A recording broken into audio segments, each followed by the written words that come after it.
Preview. Halo bro dan sis, sobat Sinetalk. Kali ini kita akan memaparkan sebuah film yang berlatar belakang kisah di zaman Perang Dunia Kedua. Film ini berjudul Black Book atau Zwart Boek dalam judul aslinya karena ini adalah film produksi Belanda.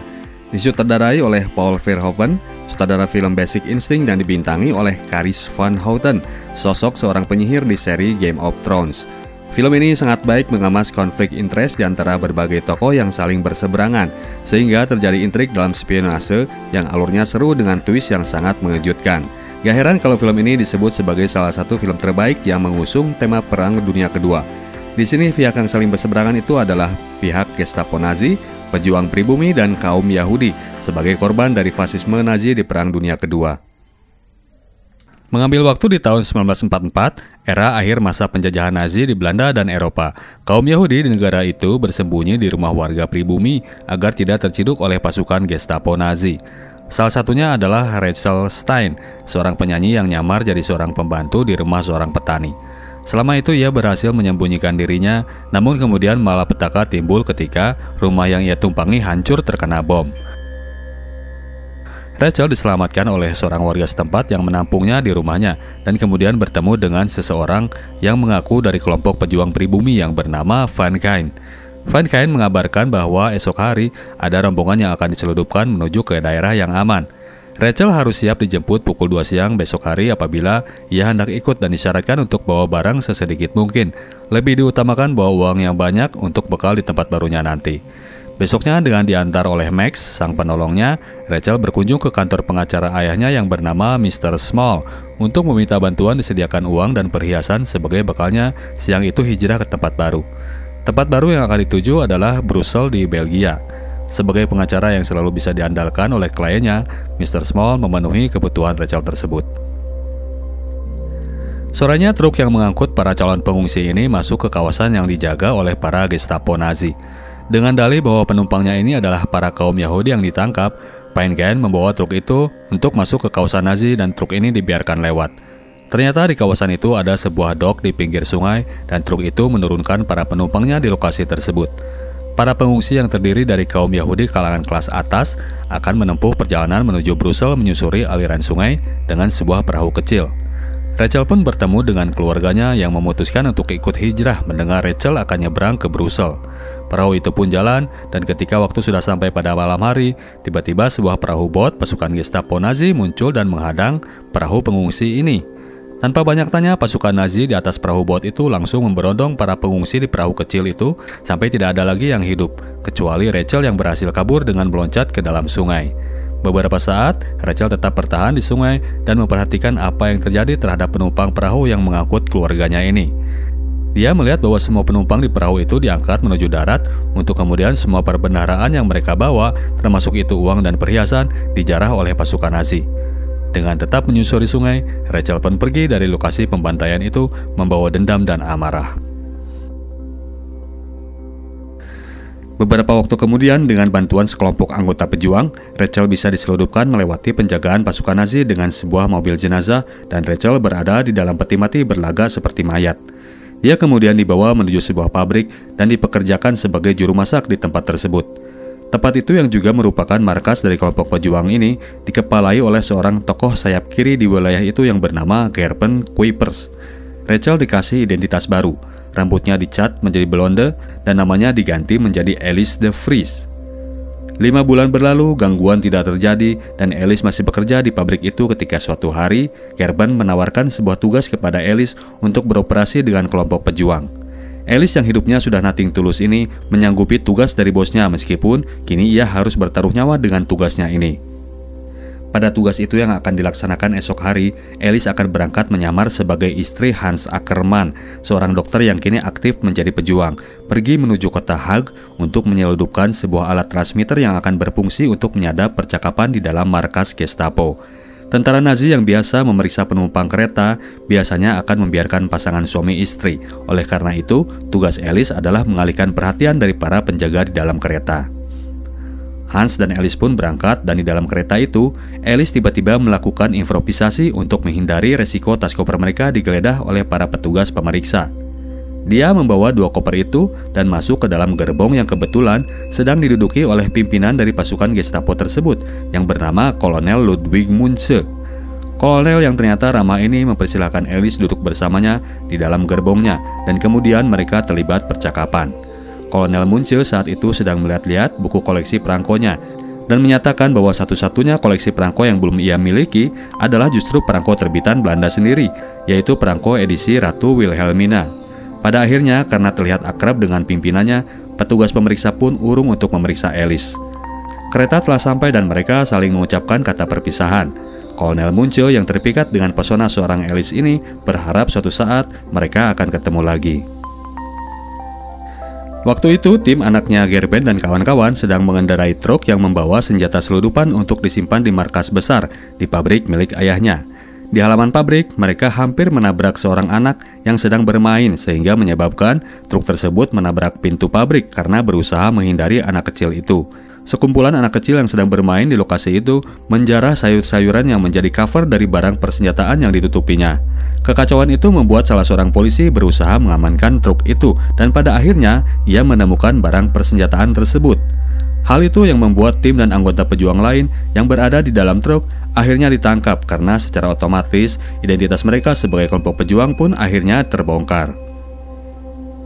Gerben yang melihat kejadian itu hampir hilang kendali kalau tidak ditahan oleh Hans. Pimpinan kelompok pejuang itu kemudian meminta totalitas Alice sebagai bagian dari anggota kelompok pejuang untuk membela kelompok yang dipimpinnya. Alice menangkap sinyal tersebut. Ia menyatakan siap untuk masuk menjadi mata-mata ke dalam markas Gestapo, walaupun ia harus meniduri pimpinan Nazi. Kebetulan pimpinan Nazi di daerah itu sudah pernah ia temui kemarin di kereta api, yaitu Kolonel Munche. Esoknya Alice pergi menuju kantor Mr. Small untuk meminta diberikan koleksi perangko edisi Ratu Wilhelmina, karena ia tahu bahwa pengacara tersebut memiliki koleksi perangko yang diincarnya itu. Berbekal koleksi perangko tersebut, Alice pergi ke markas Nazi untuk menemui Kolonel Munche. Seperti yang bisa diduga, Kolonel Munche pun sangat gembira menerima kedatangan Alice dengan koleksi perangkonya. Percakapan pun mengalir, tidak terasa sampai akhirnya tiba waktunya Kolonel Munche harus pergi untuk menghadiri sebuah acara pesta yang diadakan oleh petinggi Nazi lain. Alice diajak untuk ikut serta, dan sekalian Alice yang aslinya memang seorang penyanyi ini menawarkan diri untuk mengisi suara di acara tersebut. Alice pun datang bersama Munche ke acara pesta itu, dan ketika tiba gilirannya untuk mempersembahkan lagu, ia melihat bahwa Franken, pemain piano di acara tersebut, adalah orang yang tempo hari melakukan pembantaian terhadap perahu yang ia tumpangi bersama keluarganya ketika hendak menyeberang menuju Brussels. Sontak ia pun merasa mual. Alice pergi ke toilet dan muntah-muntah. Setelah ia berhasil menguasai dirinya lagi, ia pun maju ke hadapan audiens dan memeriahkan acara tersebut. Malam itu ia isi dengan tidur bersama Munche sebagai bagian dari misinya untuk bisa terus merapat di markas Nazi. Di sana ia bertemu dengan seorang wanita lain yang bernama Ronnie, yang mana dia ini adalah ayangnya Franken. Ronnie ngasih tips supaya Alice bikin senang terus Munche agar ia terus bisa eksis dan ditampung di kantor markas tersebut, karena pekerjaan-pekerjaan kecil selalu ada yang bisa diberikan kepada mereka. Alice yang menginap di gedung tersebut besok paginya langsung disibukkan dengan tugas-tugas yang diberikan oleh Munche. Saat itu markas Nazi sedang disibukkan dengan persiapan menjelang perayaan ulang tahun junjungan mereka, Sang Führer Adolf Hitler. Di sini secara tidak terduga, ia bertemu dengan Mr. Small yang berkunjung ke kantor itu untuk melakukan negosiasi perdamaian dengan Kolonel Munche sebagai salah satu usahanya untuk membebaskan kelompok pejuang yang ditawan di markas tersebut. Momen itu Mr. Small menitipkan mikrofon yang tadinya hendak dipasangkan oleh tim agar dipasang oleh Alice.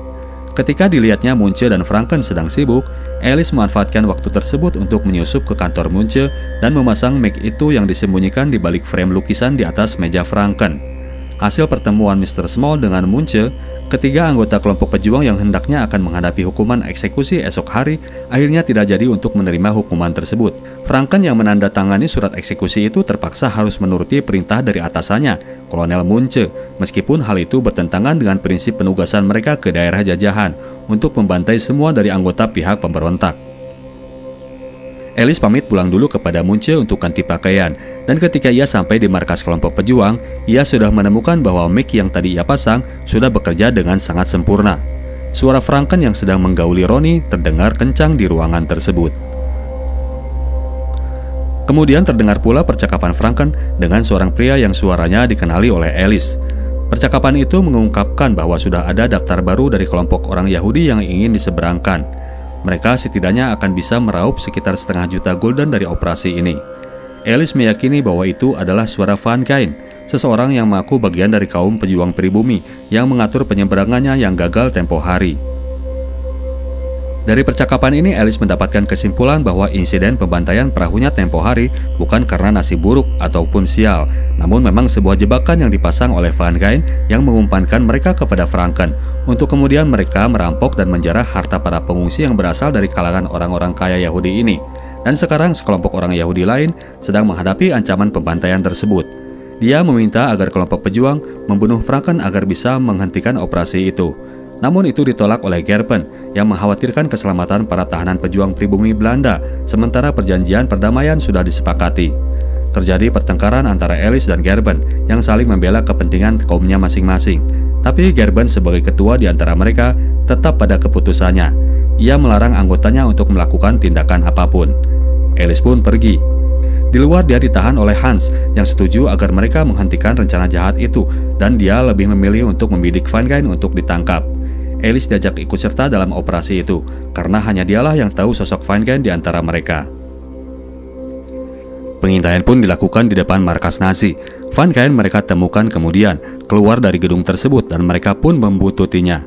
Dalam sebuah penyergapan yang hampir saja terjadi blunder dan terancam gagal, pada akhirnya Van Kain yang sedianya akan ditangkap malah jadi terbunuh. Gerben marah besar mendengar aksi mereka. Kini salah seorang agen rahasia Nazi sudah terbunuh. 40 tawanan dari kelompok pejuang terancam menghadapi eksekusi. Jalan satu-satunya adalah mereka harus bisa membebaskan tawanan-tawanan tersebut yang dikurung di basement markas Gestapo. Mr. Spoll memegang blueprint dari bangunan itu yang didapatnya dari seorang rekan di kantor Pemda setempat. Bangunan itu sebelum menjadi markas Gestapo, tadinya adalah kantor dari sebuah bank pemerintahan Belanda. Mereka pun merencanakan operasi pembebasan tawanan tersebut. Malamnya Alice kembali mendatangi Munche untuk kembali membuat pimpinan Nazi itu terbuai dalam kenikmatan. Namun Munche ini tentunya bukan orang bodoh. Ia sedari kemarin sudah curiga dengan kedatangan Alice yang tiba-tiba ini, dan tidak lama kemudian seorang agen Franken pun terbunuh. Munche mengetahui jati diri Alice sebagai seorang Yahudi dari rambutnya yang apabila dilihat dari dekat terlihat dicat pirang. Dia mengancam Alice untuk menyerahkannya kepada Franken, atau ia harus menceritakan misinya di markas itu kepadanya. Besoknya Franken kedatangan atasan tertinggi Nazi di markas tersebut, yaitu Jenderal Kautner yang meminta untuk memeriksa lemari berangkas di ruangannya. Ia menduga bahwa Franken terlibat dalam pembantaian orang kaya dari kaum Yahudi dan menyimpan hasil jarahannya untuk kepentingan diri sendiri, dan itu adalah sebuah pelanggaran berat. Penyelidikan itu adalah hasil laporan Munche berkat informasi Alice tadi malam. Mereka pun kemudian menggeledah lemari berangkas tersebut dan hanya menemukan setumpuk file laporan saja. Barang-barang yang dituduhkan kepada Franken tidak ada di sana. False report. Pada kesempatan itu, Franken kemudian melaporkan balik Munche bahwa ia telah bernegosiasi dengan para teroris dari kaum pejuang. Hal itu melanggar aturan dari sang Führer Hitler. Oleh karena itu, pada akhirnya Munche lah yang kemudian digiring dan ditahan. Di markas para pejuang, mereka sedang melakukan persiapan untuk melaksanakan operasi pembebasan tawanan dari kelompok mereka di markas Nazi. Operasi tersebut akan dilakukan pada malam saat perayaan ulang tahun sang Führer Hitler dilangsungkan. Alice datang kemudian dan dia meminta agar mereka membebaskan Munche pula, kalau enggak dia akan keluar. Gerben kemudian menyanggupi permintaan Alice yang akhirnya disanggupi pula oleh Hans meskipun dengan berat hati. Malam itu sebelum manggung di acara ulang tahun Hitler, Alice mampir ke toilet dan ketemu dengan Ronnie. Ia saat itu akan membukakan kunci pintu menuju basement yang berada di belakang toilet tersebut. Di situ pula kepada Ronnie, ia membongkar rahasianya bahwa ia adalah seorang mata-mata dari kelompok pejuang. Perayaan pun dilangsungkan. Alice berperan sebagai penyanyi penghibur bagi para petinggi Nazi dengan iringan sebuah band di mana Franken berperan sebagai pianis. Kelompok pejuang sendiri sudah sampai ke markas Nazi dengan menyamar sebagai pasukan yang membawa tahanan dari Utrecht yang akan dieksekusi besok hari. Mereka pun masuk menuju pintu basement yang sudah dibukakan oleh Alice dan mulai membukakan pintu-pintu para tawanan. Sampai akhirnya di pintu ujung lorong tahanan, sekelompok pasukan Nazi tiba-tiba muncul dari sana dan membantai para kelompok pejuang ini. Ternyata itu adalah sebuah jebakan. Kelompok pejuang bersama dengan para tawanan yang hendak mereka bebaskan pada akhirnya habis terbunuh pada momen itu. Hanya menyisakan Hans yang berhasil kabur bersama supir truk yang gak ikut masuk ke dalam. Kekacauan pun terjadi di dalam aula perayaan. Hadirin berhamburan menyelamatkan diri dan terkagetkan, kecuali Franken yang sepertinya dalam total kontrol terhadap insiden yang terjadi di lantai bawah. Ia kemudian membawa Alice ke ruangan kerjanya. Franken rupanya sudah mengetahui keberadaan mic penyadap di dalam ruang kerjanya, dan melalui mic tersebut, dia pun membuat kesan seolah-olah Alice lah yang telah menjebak para pejuang hingga masuk ke dalam perangkap. Percakapan mereka terdengar di markas pejuang, di mana saat itu Hans baru saja tiba dan melaporkan kegagalan operasi mereka dan mengabari langsung bahwa tim sudah terbunuh. Kelompok pejuang langsung memberi cap pengkhianat kepada Alice, dan Gerben menitahkan agar Alice diburu sampai dimanapun dan sampai kapanpun, walaupun nantinya saat masa perang telah berakhir. Sementara itu, Alice dimasukkan ke dalam tahanan dan akan dieksekusi besok hari berbarengan dengan eksekusi yang akan dilakukan terhadap Munche.